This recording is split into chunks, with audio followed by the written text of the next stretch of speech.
So we come into the Singapore Grand Prix here in F1 24 career mode with only 3 rounds left. And after last time out at Baku, I'm not feeling like the championship may be on. We are going to need a big miracle today in order to maybe feel like we have any sort of chance in the Drivers' Championship, because the gap is 20 points to Lewis Hamilton in the standings. But we've always gone well at Singapore. It's been happy hunting grounds. I say that, I mean, it's been very Ferrari dominated actually in the recent seasons, but obviously Ferrari have had a little bit of an up and down season. They've looked really strong as of late, maybe minus the last race directly, but Leclerc won 2 episodes ago at the Italian Grand Prix. But I feel like we have a better chance here to do well, but we kind of have to have any sort of, you know, mathematical even chance going into the last 2 races. Big questions will be around what Yuki Tsunoda will be feeling in his side of the cockpit in Toyota, obviously after that DNF in Baku. That surely is a massive nail in the coffin for his chances versus his own teammate Lewis Hamilton. Right now, it's been a mediocre first flying lap in qualifying, but we are 7/10 up now on the second fly. The track evolution has been pretty nuts. We're down in P11, Verstappen P13. This needs to be a good lap to get us at least into the top 10, but I want more. We cross the line. It will be 7/10 gained, and it will be enough to get us into P5. I will take that. I will take that, and I'm sure Ollie Behrman and Yuki Tsunoda will be taking that. It's P1 and 2 respectively. Now remember, these 2 drivers were the 2 that DNF'd in Baku. Behrman with that crash with the 2 Toyotas, and then Tsunoda with the even more emotionally charged engine failure, I'm sure, as he was going for the race win at that point, battling Hamilton. So those 2 bouncing back in strong form after double disappointment for each of them.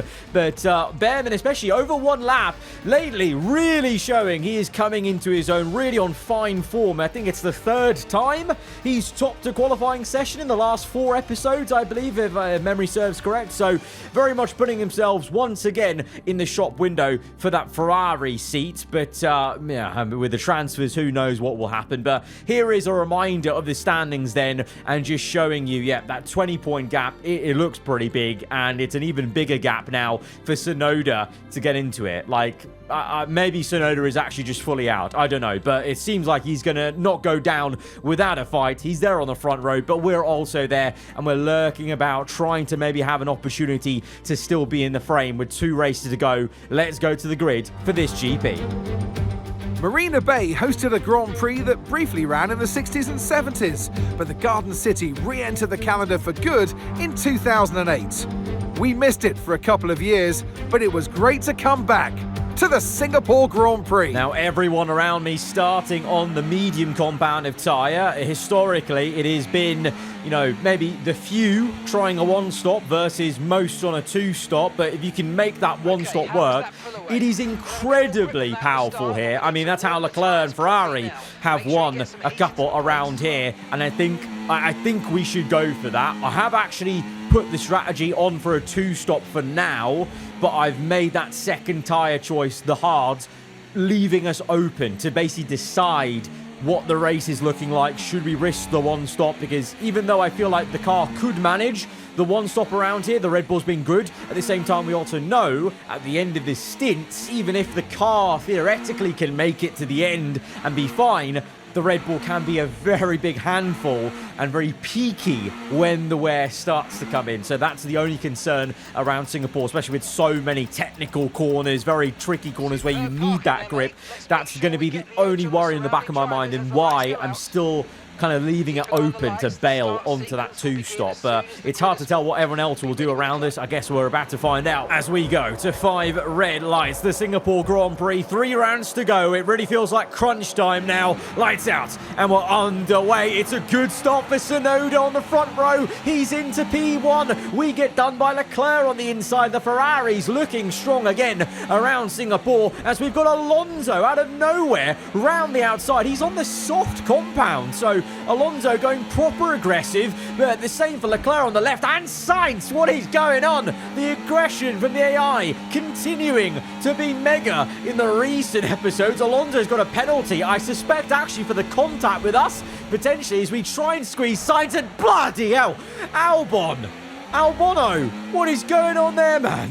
Comes across, twats us a little bit on the outside, and we have, well, there's no better word to use, we've been bullied down to P10. I have never had that much of a shocking first lap. And I say shocking in terms of, well, I feel like we were fine. It was just the AI were incredibly keen to get past this. And so I'm going to remember that now for the rest of this race. It's on smoke. It's on sight for anyone I'm trying to overtake now in this race, I feel. And that's going to start off with the McLaren of Lando Norris. He goes defensive to the inside. We pull in a bit of battery use on the left. And then we're very quick with the turn in on the right to get up into P9. Ollie Behrman setting the fastest lap of the Grand Prix. So even though Tsunoda, to my knowledge, was in first at turn 1, it seems like Behrman's actually repassed him on the opening lap and leads the race again off that pole position he earned on the Saturday as we squeeze Sainz very much so to the right to let him know how annoyed we were with his antics. But we're coming up to Albon, and really he was the bigger culprit in terms of the max aggression on the opening lap. Purple first sector, green the second, so we do have some decent pace around here. But trading fastest laps is Ollie Behrman and Yuki Tsunoda, the two drivers, as I said earlier, who faced the DNFs in Baku. It's the biggest show and defiance of bouncing back after adversity like that, especially for Tsunoda. You know, he basically needs to max out the race win, fastest lap, and hope that Lewis is down the order. But at the moment, he's in the top 4, I believe, as we now close up on Albon in the Williams. DRS open, ERS usage. He's going to go defensive. We'll go around the outside and try and repay the favour. I mean, we were so kind not to make contact with him like he did with us, but we got to the apex very audaciously to make sure we shut the door completely. But once again, just wanting to highlight this ridiculousness I've really genuinely felt in the last few episodes especially, is what has happened to Verstappen. This is not the same teammate I had at the start of the season. It's just not. It's just crazy that he's here in P13.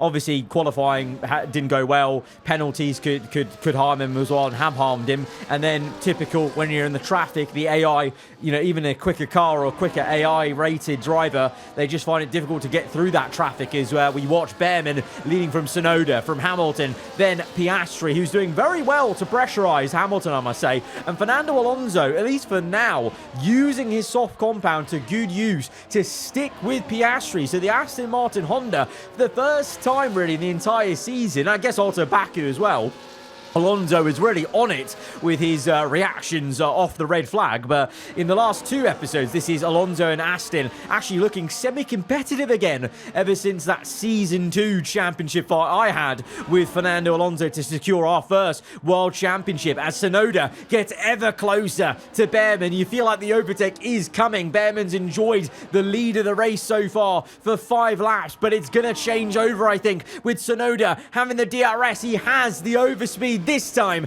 to go on the outside, and it's a clean move up into first place where he needs to be. And now he actually needs to go and set a fast lap of the Grand Prix and then sail off into the distance and hope Hamilton maybe suffers an engine failure or just gets pushed down the order, as we are going to push down Leclerc one position, or we try to. Leclerc comes back at us, and once again, like at the Belgium Grand Prix, having a nice little scrap side by side well, not really even championship rivals, but we never had this as rivals in the past 2 seasons, so it's enjoyable to have it now, I guess, when there's lower stakes for him. But he's equally as aggressive and keen to get on with things in the Ferrari, trying to recover points later in the season to just muster something for Ferrari in the championship, as he tries to send it on the inside. Bit of a collision actually as Leclerc cuts the curb and makes a little bit of contact with us. We equally made contact with him as we tuck in behind, go for another attempted pass, but Leclerc just shuts the door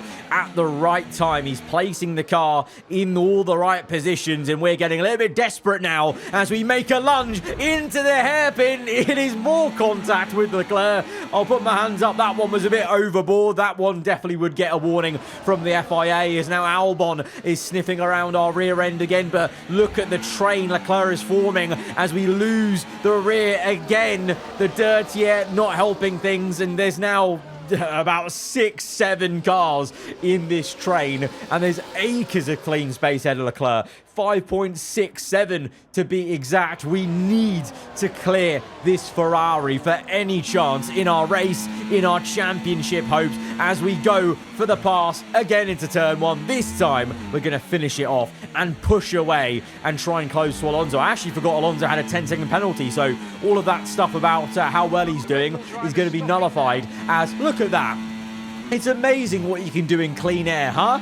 When you've got the right tyre on as well. The medium working well still, as Behrman and Alonso were in off their soft compounder tyres. An earlier stop for those two, but they'll get an undercut going. So let's see where Behrman ends up actually compared to Tsunoda previously, as we continue to try and press on and try and bridge the gap to Piastri. Lap 12, and it's not really changing that much. It's still 5.5 there. Hamilton P2, obviously Tsunoda at this point is just biding his time in P1. We're all kind of going the distance, and it's now a question of who's coming in. Well, Hamilton, Piastri come in. We're going to come in because I am suffering with tyre wear on these mediums, but I am coming onto hards, and I think at this point, I think we've got to go with a one-stop. I think that's the only way to try anything in this race, as there's an issue with the tyre. Of course, not for the first time. It's probably like the 5th time that's happened. A pit stop issue, and annoyingly, Verstappen was actually double stacking with us. Oh, he's double stacking. Of course he was. So we've held up Verstappen then more than he needed with that issue on the pit stop. Brilliant stuff there, Red Bull. But we come out on the hards. Piastri and Hamilton were both in. Tsunoda's carried on. So is that indicating Tsunoda at least is also trying a one-stop, going longer in this race? I don't know what tyre Piastri and Hamilton have come onto. They could easily be on another set of mediums. Maybe, you don't know. I think behind us, we've got Sargent on mediums. I see a Williams also on mediums. So it's not a guarantee that they will all go to hards. I think Leclerc is also on the medium tyre because he's all over the back of us as we go defensive to try and stop the Ferrari getting that position. Yes, he is on mediums as Sargent now comes through on the outside. I'm begging Sargent just annoys Leclerc here so he can pull away, because right now, initially, obviously, the medium tyre is the better tyre. It's got the better grip. I'm still trying to warm up and rubber in these hards, but that confirms then it's not a guarantee that people are doing one-stops. I genuinely think a lot of this grid will actually go to the 2, especially with the higher tyre where we've been facing on this season's Michelin's, as Piastri. Let's see then. Piastri on mediums. Hamilton on mediums. This is big as Tsunoda is ahead on hards, I think. He is on hards. Behrman, I'm not too sure. He went so early. He's on mediums, so he's got to be on a 2-stop as well. So, if I'm correct, I think we might have a good chance of leapfrogging Hamilton and Piastri, at least with track position, because they will make another stop. Behrman will, well, he can technically go to the end on those mediums, but he won't. He won't be able to. Tsunoda, though, he will go to the end on the hards. So that's clever for him, because he needs to win, so he will be able to get into first place easily without even overtaking Behrman. But for Piastri and Hamilton, I think we've got a good chance of overtaking them once they make that pit stop. So I think we could be on for as high as P3, maybe P2, depending on where Behrman comes out. Of course, there's a bit of a gap there, but he's not miles ahead, as we see Verstappen has cleared a couple of cars, at least up to P12, but he is also on the mediums. Just, again, adding to the misery of it. You know, he's in the same car, yet he's doing strategies that just don't suit the car. And this, again, also, I feel, at the start of the season, I hope you guys agree with me. I swear Verstappen was doing good strategies that were like in keeping with what I was doing, and now we're just diverging constantly on strategies and then pace. It's been mystifying. The biggest indication of just this weird thing with your AI teammate is Behrman is in then on lap 20, so he gives himself 11 laps to recover in this race. Tsunoda now leads, and he will be going to the end, I'm pretty sure. Hamilton only 1.8 off, but he will be coming in, as is Piastri, and Piastri definitely needs to come in because he's got it all crossed up. He's half spun it, and we're going to get the free overtake on Oscar Piastri before he even makes his pit stop. Unbelievable. Huge moment for Piastri. He was doing so well. He was pressurizing a Toyota in the Haas Cadillac, but I guess the tyre wear is getting a bit too much to handle for him. on that medium, and so I suspect the same will happen to Hamilton very soon. So he will be coming in, no doubt, within a lap or two, and Tsunoda will be in prime position then just to coast to the end. I, hopefully, will be in prime position to coast to second place here, because Behrman is behind. Oh my god, no, no, no, no. Oh, you cannot write this stuff. It is absolute agony for Yuki Tsunoda to add more pain to his already miserable situation. It was a DNF, an engine failure in Baku. It's going to be another one here in Singapore, and this one's even worse. He was in the lead, he was in the clear, he was guaranteed to win this race, and now he's out, and that is surely his championship hopes well and truly dashed. Wow, Yuki Tsunoda, unbelievable amount of bad luck there, as we are now into the lead, by the way, because of that engine failure. Hamilton pits, Behrman comes out in second place, so he is ahead of Lewis, but Lewis is on very fresh new, I think, soft tyres, yes he is. So Hamilton gunning for a late double overtake in this race. 6 laps to go only, so he's not left himself a lot of time here, but I'm sure he'll get it. The Toyota plus soft tyres, it's going to be simple as he goes on the outside of Ocon before we even get to the kind of main back straight where you would make an overtake. Usually, he's up into third. I'm hoping for my championship's sake that our old F2 teammate, Behrman, can hold Hamilton up till the end of the race, but I don't have big hopes because that Toyota is looking mighty on the soft compound. But it would be poetry if our former teammates from the junior categories could help us in the championship fight today, because I'm going to win now. That's huge, but it would be better, even better for me, if Hamilton is down the order, but I just don't think it's going to happen. Hamilton commits to the inside. He gets up to second, and it's going to be like this to the end of the race. I'm still baffled. I'm still baffled about Tsunoda. Like, that's incredible bad luck. That is so, so, so bad. To memory, I can't recall an AI having such bad luck in a championship fight since, like, Sebastian Vettel on, like, F1 2017, I think it was, in the finale, where he DNF'd in the crucial races. Speaking of the Ferrari, Leclerc getting up into P5 on the last lap. So it's been a bit of a sleeper Grand Prix performance for Ferrari, but that's pretty solid for them, 4 and 5, considering the season they've had. Bit of a quieter Grand Prix for Williams and Haas. Obviously a track where you need a massive amount of skill, a massive amount of downforce as well, and a good chassis, and maybe that's where those two teams are lacking a little bit. Verstappen has the skill, but just the AI, the way they are, he's stuck there. As we come through in the opposite end of the spectrum for a win at the Singapore Grand Prix. Another win to add to our tally here this season with Red Bull Ford. But this one, it feels a little bit hollow because Hamilton's there in second. I don't know if it's going to mean a lot for the championship. It also is hollow because Tsunoda with the DNF, I feel sorry for him, my former teammate from last season. It is what it is. It's a cruel sport. They've endured the harsh conditions here in Singapore then to pull off a spectacular win. It's one thing to put fast laps together, but to make these moves stick without losing too much time, that's real racecraft. It's great to get another win in this season where, well, at the start of the year, didn't even really know if wins were going to be on the cards this season with how dominant Toyota looked initially, but yeah, it's not going to mean much. 14 points is the gap to Hamilton.